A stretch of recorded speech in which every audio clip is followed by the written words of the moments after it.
everyone, this is Simran. Welcome back to your own YouTube channel IGNOU ई पाठशाला. I hope you people are doing well. So आज इस video में हम start करने वाले हैं एक नया सब्जेक्ट, दैट इज आपका मैनेजरियल इकोनॉमिक्स MCQ 021. सो जैसा कि आप सभी को पता है कि MCOM का जो आपका करिकुलम है उसमें कुछ चेंजेस कर दिए गए हैं. जो पेपर्स आपके पहले ईयरली हुआ करते थे वो पेपर्स आपके सेमेस्टर वाइज होंगे, प्लस उसमें कुछ सब्जेक्ट्स आपके ऐड भी कर दिए गए हैं हर सेमेस्टर में. फर्स्ट सेमेस्टर में आपका जो नया सब्जेक्ट ऐड हुआ है वो है आपका मैनेजरियल इकोनॉमिक्स. तो आज हम स्टार्ट करते हैं इसको और इसकी फर्स्ट यूनिट जो है स्कोप ऑफ मैनेजरियल इकोनॉमिक्स, इसको डिस्कस करते हैं. ठीक है, जिन भी स्टूडेंट्स को अभी तक मटेरियल प्रोवाइड नहीं हुआ, स्टडी मटेरियल नहीं मिला है, वो ऑनलाइन ई ज्ञान कोर्स से यहाँ पे आप इसको पढ़ सकते हैं, क्योंकि ई ज्ञान कोर्स पे भी अब आपका जो MCOM का सिलेबस है उसको ऑलरेडी अपडेट कर दिया गया है. उसका लिंक मैं आपको Telegram channel plus description box में प्रोवाइड कर दूंगी. ठीक है, चलिए वीडियो को स्टार्ट करते हैं. लेकिन इससे पहले अगर अभी तक चैनल सब्सक्राइब नहीं किया है, चैनल सब्सक्राइब कर लीजिए, बेल आइकन को भी जरूर प्रेस कर दिएगा ताकि मैं जब भी वीडियोस को अपलोड करूं उसका नोटिफिकेशन आपके पास जरूर जाए. So without wasting any further time let's get started.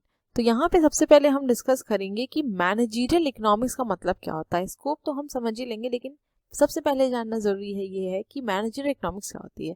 इसको हम दूसरे टर्म से भी जानते हैं, दैट इज आपका बिजनेस इकोनॉमिक्स. तो बिजनेस इकोनॉमिक्स और managerial economics means one in the same thing. अब अगर सिंपल लैंग्वेज में बात करें तो जो हमारे इकोनॉमिक्स की थ्योरी है, जब हम उनको अपने बिजनेस में यूज करते हैं, उनको अप्लाई करते हैं, वो आपको मैनेजरियल इकोनॉमिक्स या बिजनेस इकोनॉमिक्स कहलाता है.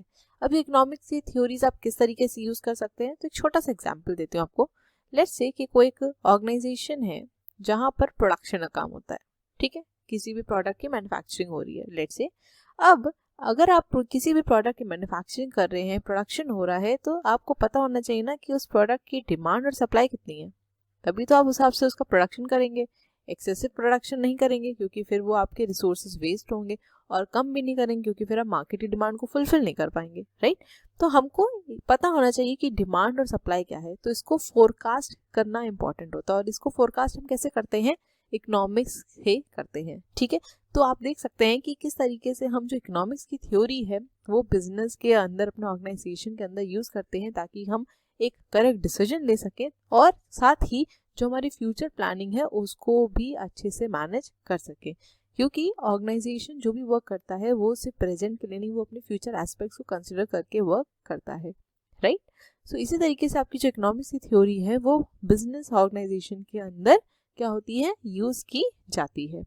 ठीक है, तो managerial economics can be defined as the amalgamation of economic theory with the business practices so as to ease decision making and future planning by the management. ठीक है, तो यही चीज मैंने आपको बताई कि इकोनॉमिक्स थ्योरी को हम क्या करते हैं, बिजनेस प्रैक्टिस के अंदर अप्लाई करने की कोशिश करते हैं, ताकि हम इजीली डिसीजन भी ले सकें और अपनी फ्यूचर प्लानिंग भी उसके अकॉर्डिंग कर सकें. ठीक है, अब एक प्रॉपर डेफिनेशन क्या कहती है, that managerial economics is a science dealing with effective use of scarce resources. क्योंकि देखिए रिसोर्सेज हमेशा हमारे पास स्केर्स होते हैं, अनलिमिटेड नहीं है, लिमिटेड है. तो उन रिसोर्सेज का बेस्ट यूटिलाइजेशन अगर हमें करना है तो हमें सभी चीज़ एग्जैक्टली पता होनी चाहिए कि कितनी डिमांड है, कितनी सप्लाई है, कितना कॉस्ट रिड्यूस कर सकते हैं कि हम एक इफेक्टिव अपनी ऑर्गेनाइजेशन के लिए भी काम कर सके, प्लस सोसाइटी के लिए भी, और अपने रिसोर्सेज का बेस्ट यूटिलाइजेशन भी कर सके. ठीक है, so it guides the managers in taking decision relating to the firm's customers, competitors, suppliers, as well as relating to the internal functioning of a firm. It makes use of statistical and analytical tools to assess economic theories in solving practical business problems. अब यहाँ पे सिर्फ हम economics की जो theory है, ठीक है, सिर्फ उसको ही नहीं अप्लाई करते हैं. इकोनॉमिक्स के अंदर जो आपके स्टैटिस्टिकल टूल्स होते हैं, एनालिटिकल टूल्स जो यूज किए जाते हैं, उनका भी एप्लीकेशन आप मैनेजरियल इकोनॉमिक्स के अंदर देख सकते हैं, ताकि हम उससे ये पता लगाते हैं कि इन टूल्स की हेल्प से हमें आइडिया लगता है डेटा का. ठीक है, क्योंकि जो थ्योरी है वो तो आपको एक रफ आइडिया दे देती है, बट टूल्स की बेसिस हम क्या कर सकते हैं, एक मेजरमेंट की जो टेक्निक है उसको यूज कर सकते हैं. ठीक है, और हम एक करेक्ट डिसीजन पे आ सकते हैं. Right, so managerial economics is associated with the economic theory which constitute the theory of the firm. अब ये थ्योरी ऑफ द फर्म क्या है, Theory of firm states the primary aim of the firm is to maximize the wealth. ठीक है, किसी भी firm के लिए सबसे इंपॉर्टेंट क्या होता है, वेल्थ को मैक्सिमाइज करना. So decision making in managerial economics generally involve establishment of firms objective identification of problems involved in achievement of those objectives, development of various alternative solutions, selection of best alternative, finally implementing of the decision. तो simple सा यहाँ पे दिया हुआ है कि जो आपकी फर्म है उसका मेन एम क्या होता है, प्राइमरी एम क्या होता है, अपनी वेल्थ को मैक्सिमाइज करना. ठीक है, तो मैनेजरियल इकोनॉमिक्स में क्या होता है, सबसे पहले आप अपने जो फर्म के ऑब्जेक्टिव है उसको स्टैब्लिश करते हैं, जो भी प्रॉब्लम्स हैं आप उनको देखते हैं, उसके अकॉर्डिंग अपने ऑब्जेक्टिव्स को अचीव करने की कोशिश करते हैं. नेक्स्ट, आपके पास जितने भी सॉल्यूशंस आते हैं उन सॉल्यूशंस को आप स्टडी करते हो, एनालाइज करते हो, उसमें से बेस्ट सॉल्यूशन होता है, बेस्ट ऑल्टरनेटिव होता है, उसको सेलेक्ट करते हैं और फाइनली हम उसको अपने डिसीजन में क्या करते हैं, इम्प्लीमेंट कर देते हैं. ठीक है, आई होप यहाँ तक क्लियर हो गया और ये समझ में आ गया हो कि मैनेजरियल इकोनॉमिक्स क्या होती है. चलते हैं नेक्स्ट स्लाइड की तरफ. देख लेते हैं हम application of economics in business decision making. किस तरीके से हम इकोनॉमिक्स के एप्लीकेशन करते हैं मैनेजरियल डिसीजन में. देखिए, बिजनेस के डिसीजंस कैसे होते हैं आपके, कुछ फाइनेंशियल डिसीजंस होते हैं, कुछ प्रोडक्ट को लेके डिसीजंस होते हैं, कुछ रिसोर्स एलोकेशन को लेके होते हैं, प्राइसिंग को लेके होते हैं, एक्सपेंशन को लेके होते हैं, सेगमेंटेशन को लेके होते हैं. ठीक है, ये आपके ऑर्गेनाइजेशन में इस तरीके के डिसीजंस आपको देखने को मिल जाते हैं. राइट, अब इन सब डिसीजंस में किस तरीके से इकोनॉमिक्स यूज होती है. देखिए, यहाँ पे हम इकोनॉमिक्स की थ्योरी का यूज करते हैं, कुछ लॉज का यूज करते हैं और उसकी कुछ मेथोडोलॉजीज का यूज करते हैं, प्लस कुछ statistical tools, mathematical tools and econometric tools का भी यूज होता है. तो थ्योरी प्लस कहीं ना कहीं हम कह सकते हैं उसकी जो एप्लीकेशन है, उसकी जो टूल्स हैं, उनको भी हम यहाँ पर यूज करते हैं किसमें, अपनी मैनेजरियल इकोनॉमिक्स के अंदर. ठीक है, so use of economic concepts and quantitative tools to find the best solution for a business problem. क्योंकि यहाँ पर जो आपको मिलेगा वो आपका कैसा होगा, क्वालिटेटिव इन नेचर होगा, और यहाँ से जो आपको रिजल्ट मिलेगा it will be quantitative in nature. तो दोनों ही चीज को हम क्या करते हैं, कंसिडर करते हैं और उसके बाद एक करेक्ट डिसीजन पर आते हैं. ठीक है, आई होप यहाँ से आपको ये चीज क्लियर हो गई होगी. ये आपके ऑलरेडी बुक में गिवन है, यहाँ पे आपको थोड़ा सा इसकी विजिबिलिटी प्रॉब्लम हो रही होगी, बट बुक में आपको ये क्लियरली मिल जाएगा. ठीक है, चलते हैं नेक्स्ट स्लाइड की तरफ. अब आते हैं हम अपने आज के टॉपिक की तरफ, that is scope of managerial economics. क्या स्कोप है, ठीक है, क्यों यूज किया जाता है जनरली मैनेजरियल इकोनॉमिक्स. तो managerial economics deals with allocating the scarce resources in a manner that minimises the cost. तो मैंने आपको ये सबसे पहला पॉइंट यही बताया था कि रिसोर्सेज हमारे पास स्केर्स हैं, उनका एलोकेशन प्रॉपर होना चाहिए ताकि हम अपनी जो कॉस्ट है उसको मिनिमाइज कर सके. क्योंकि किसी भी ऑर्गेनाइजेशन का जो एम होता है, ऑब्जेक्टिव होता है, वो ये होता है कि अपनी कॉस्ट को मिनिमाइज कर सके ताकि वो रिसोर्सेज का बेस्ट यूटिलाइजेशन करे, प्लस प्रॉफिट भी ज्यादा अर्न कर सके, अपनी वेल्थ को मैक्सिमाइज कर सके.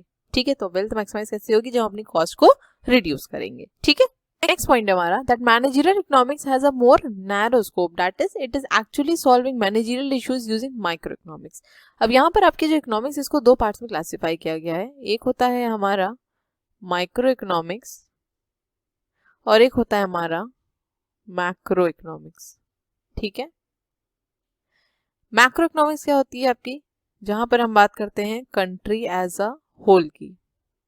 ठीक, माइक्रो इकोनॉमिक्स क्या होती है हमारी, जहां पर हम बात करते हैं इंडस्ट्री लेवल पे या फिर इंडिविजुअल लेवल पे. ठीक है, अब जो मैनेजरियल इकोनॉमिक्स है या बिजनेस मैनेजमेंट है वो किसके अंदर आएगा, आपका माइक्रो इकोनॉमिक्स के अंदर आएगा. क्यों, क्योंकि यहाँ पर हम अपने डे टू डे इश्यूज को रिजॉल्व करने की कोशिश करते हैं, और जहाँ पर आप डे टू डे इश्यूज या फिर रियल इश्यूज को सॉल्व करने की कोशिश कर रहे हैं वो आपका माइक्रो इकोनॉमिक्स के अंदर आता है. तो इसीलिए जो मैनेजरियल इकोनॉमिक्स है वो नैरो इन स्कोप है, क्योंकि ये माइक्रो इकोनॉमिक का पार्ट होता है. ठीक है, so whenever there are scarce resources, managerial economics ensure that managers make effective and efficient decisions concerning customers, suppliers, competitors as well as within an organization. क्योंकि हमारे पास यहाँ पे resources scarce हैं, तो जो managers हैं उनको यहाँ पे effective decision लेना होता है, efficient decision लेना होता है कि किस तरीके से हमें resources को allocate करना है और अपने organization के लिए भी work करना है, plus हमारी society के लिए भी काम करना है. ठीक है, नेक्स्ट पॉइंट हमारा that managerial economics helps in decision making as it involves logical thinking. तो मैंने आपको बताया कि इकोनॉमिक्स के अंदर हम यहाँ पे दोनों एस्पेक्ट को कंसीडर करते हैं, क्वालिटेटिव प्लस क्वांटिटेटिव. ठीक है, तो जहाँ पर हमको क्वांटिटेटिव एस्पेक्ट को कंसीडर करना है, स्टैटिस्टिकल टूल्स यूज करना है, इकोनोमेट्रिक टूल्स को यूज करना है, वहाँ पर हमें लॉजिकल एंड एनालिटिकल थिंकिंग की रिक्वायरमेंट होगी. तो मैनेजर्स हमारे इस तरीके के होने चाहिए कि उनके पास बेटर अंडरस्टैंडिंग हो इन सब टूल्स की, तभी वो उसको प्रॉपरली अप्लाई कर पाएंगे और एक इफेक्टिव रिजल्ट निकाल पाएंगे। क्योंकि जो हमारी ऑर्गेनाइजेशन में जो प्रॉब्लम्स होती हैं, जो इश्यूज आते हैं, वो कई बार कॉम्प्लेक्स इन नेचर हो सकते हैं। तो managers should be efficient to deal with those types of problems, those types of complex problems using different statistical and econometric tools. ठीक है। Moreover, by studying simple models, managers can deal with more complex and practical situations. ठीक है। Last point है that managerial economics is not only applicable to profit-making business organization, but also to non-profit organizations such as hospitals, schools, government agencies, etc. ठीक है। तो ये सिर्फ profit organizations में ही नहीं यूज किया जाता है, non-profit organizations में भी हम managerial economics का यूज करते हैं। ठीक है। नेक्स्ट डिस्कस कर लेते हैं कैरेक्टरिस्टिक्स ऑफ मैनेजरियल इकोनॉमिक्स। तो हमने स्कोप पढ़ लिया है। कैरेक्टरिस्टिक्स क्या है? That it is concerned with the decision making of economic nature. तो यहाँ पर जो डिसीजन मेकिंग कैसा होता है वो आपका इकोनॉमिक नेचर का होता है। ठीक है। ये आपका माइक्रो इकोनॉमिक के अंदर आता है, तो it is micro economic in character. It largely uses that body of economic concept principles which is known as the theory of the firm, जहां पर हम वेल्थ मैक्सिमाइजेशन की बात करते हैं। ठीक है। नेक्स्ट है it is goal oriented and perspective. ठीक है। आपका जो मैनेजरियल इकोनॉमिक्स है वो गोल ओरिएंटेड है, क्योंकि जो मैनेजमेंट है, जो आप जिस बिजनेस के अंदर आप वर्क कर रहे हैं, जो आपका बिजनेस ऑर्गेनाइजेशन है, वहाँ पे आप डेली गोल सेट करते हैं। कुछ आपके लॉन्ग टर्म गोल्स होते हैं, कुछ आपके शॉर्ट टर्म गोल्स होते हैं। तो गोल हमेशा यहाँ पे सेट किए जाते हैं, तो इसलिए गोल ओरिएंटेड होता है। ठीक। एंड लास्ट पॉइंट है managerial economics is both conceptual and metrical. Conceptual means theory based and metrical means measurement based. ठीक है। तो इसका मतलब क्या हो गया? यहाँ आपका ये क्वालिटेटिव एस्पेक्ट की बात कर रहा है और यहाँ पे आपका क्वांटिटेटिव एस्पेक्ट की बात कर रहा है। ठीक है। आई होप कैरेक्टरिस्टिक्स क्लियर हो गए होंगे। नेक्स्ट डिस्कस करते हैं नेचर ऑफ मैनेजरियल इकोनॉमिक्स। तो पहला पॉइंट है हमारा, मैनेजरियल इकोनॉमिक्स हमारा आर्ट एंड साइंस दोनों ही होता है। अब आप सभी लोगों को याद होगा, जब भी आपने बिजनेस मैनेजमेंट पढ़ा है अपने 11th-12th में या अपने ग्रेजुएशन लेवल पे, आपने ये पॉइंट जरूर पढ़ा होगा कि मैनेजमेंट हमारा साइंस और आर्ट दोनों होता है। अब now what this mean? Art का मतलब ये हुआ कि आपको कुछ स्किल सेट की ज़रूरत होती है अपने ऑर्गेनाइजेशन को रन करने के लिए। मैनेजर्स के पास कुछ ऐसे स्किल्स होने चाहिए जिससे वो ईजिली अपने ऑर्गेनाइजेशन को रन कर सकें। सभी के पास वो स्किल्स नहीं होती, तो वो स्किल्स आपके पास होनी चाहिए। प्लस साइंस क्यों है? क्योंकि यहाँ पे बात होती है आपकी कुछ थ्योरीज की एंड उसकी एप्लीकेबिलिटी की, राइट। अब अगर हम यहाँ पे इकोनॉमिक्स के कॉन्टेक्स्ट में समझें, तो जो इकोनॉमिक्स की थ्योरी हम उसको अप्लाई करते हैं, राइट, उसको यहाँ पर एनालाइज करते हैं और उसको फिर अप्लाई करते हैं। तो जो थ्योरीज होती हैं वो क्या होती हैं? आपकी सेम होती हैं, आप कहीं भी अप्लाई करें, राइट। न्यूटन की थ्योरी अगर है तो आप कहीं भी अप्लाई करेंगे वो सेम होगी। इकोनॉमिक्स का जो लॉ ऑफ डिमांड है आप कहीं भी अप्लाई करेंगे वो सेम होगा। हालांकि उसमें कुछ एक्सेप्शंस है, that is a different thing, but जो लॉ है वो एज इट इज ही आप अप्लाई करेंगे। ठीक है। तो इसीलिए उसको क्या कहा गया है? साइंस कहा गया है। और जो हमारे स्किल सेट है, जो स्किल्स की ज़रूरत होती है हमको अपना ऑर्गेनाइजेशन को रन करने के लिए, ऑर्गेनाइजेशन को आगे बढ़ाने के लिए, वो आपका क्या कहलाता है? आर्ट कहलाता है। ठीक है। So management theory requires a lot of critical and logical thinking and analytical skills to make decision or to solve the problem। क्योंकि अगर मैनेजर्स के पास वो स्किल सेट नहीं होगा, वो एनालिटिकल थिंकिंग नहीं होगी, तो वो सही डिसीजन नहीं ले पाएंगे, राइट।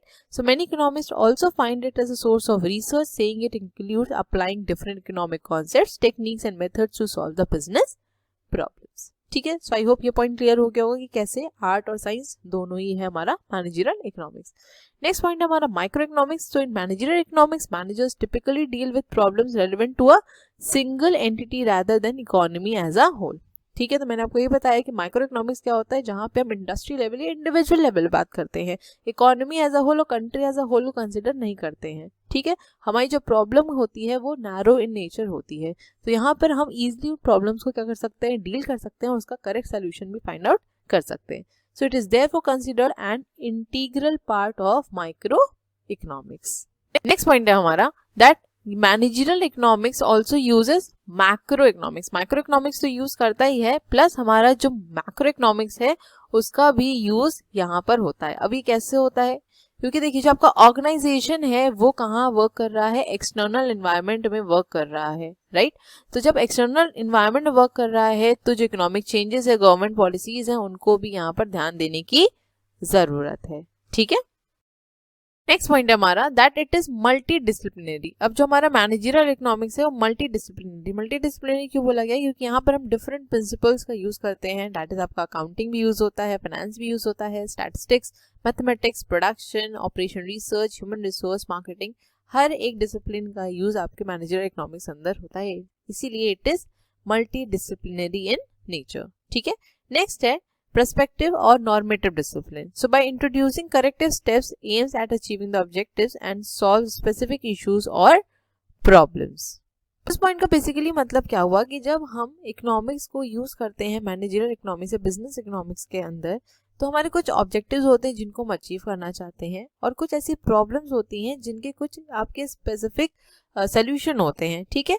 तो जो चीज़ जिस तरीके से है, जो प्रॉब्लम है उसको उसी तरीके से अगर सॉल्व करना है तो वहाँ पर हम क्या करते हैं, अपना जो मैनेजरियल इकोनॉमिक्स उसका यूज होता है। और यही आपका बेसिकली नॉर्मेटिव डिसिप्लिन कहलाता है कि जो चीज़ जिस तरीके से है, जिस पोजीशन में है, जिस तरीके से सॉल्व करनी चाहिए उसको उसी तरीके से हमें उसी वे में सॉल्व करना है। तो कुछ हमारे कुछ ऐसे स्पेसिफिक इश्यूज हो सकते हैं जिनका एक वही सोल्यूशन हो, तो हमको क्या करना होता है, उनको ही इम्प्लीमेंट करना होता है, ठीक है। नेक्स्ट है management oriented. So this serves as an instrument in managers' hand to deal effectively with business-related problems and uncertainties. This also allows setting priorities, formulating policies, and making successful decision making. तो ये obviously आपका management oriented होता है, क्योंकि यहाँ पर हम management की बात कर रहे हैं, बिजनेस ऑर्गेनाइजेशन की बात कर रहे हैं। तो सोलली यहाँ पर जो एक की रोल प्ले करता है वो आपका कौन होता है, मैनेजर होता है, क्योंकि वही यहाँ पे आपकी प्रायोरिटी सेट करेगा, पॉलिसीज को फॉर्म करेगा और करेक्ट डिसीजन लेने की कोशिश करेगा, ठीक है। लास्ट पॉइंट है that it is pragmatic. So the solution to day business challenges is realistic and rational होता है, कुछ भी वेग नहीं होता है, ठीक है। जो डिसीजंस लेने होते हैं वो भी हमको रियल लेने होते हैं, रियलिस्टिक होते हैं, प्रैक्टिकल प्रॉब्लम्स होती हैं, उनका प्रैक्टिकल सोल्यूशन हमको चाहिए होता है। तो जो आपके यहाँ पे डे चैलेंजेस होते हैं वो रियलिस्टिक होते हैं और रैशनल होते हैं, दे हैव सम मीनिंग, ठीक है। आई होप जितना भी आज हमने यहाँ पर स्टडी किया आपको ही समझ आया हो कि मैनेजरियल इकोनॉमिक्स क्या होता है, स्कोप क्या है, कैरेक्टरिस्टिक्स क्या है, मैनेजरियल इकोनॉमिक्स का नेचर क्या है, ठीक है। अब नेक्स्ट वीडियो में हम डिस्कस करेंगे नेक्स्ट यूनिट। आपकी ये यूनिट यहीं पर खत्म हो जाती है, ठीक है। So thank you so much for watching. Please video को लाइक जरूर करिएगा, और अगर अभी तक चैनल सब्सक्राइब नहीं किया है चैनल सब्सक्राइब कर लीजिए, बेल आइकन को भी जरूर प्रेस कर दीजिएगा ताकि मैं जब भी वीडियोस को अपलोड करूँ उसका नोटिफिकेशन आपके पास जरूर जाए। अपने फीडबैक देना मत भूलिएगा और वीडियोस को ज्यादा से ज्यादा शेयर करिएगा। मिलेंगे नेक्स्ट वीडियो में। Stay safe, stay healthy, bye bye, take care.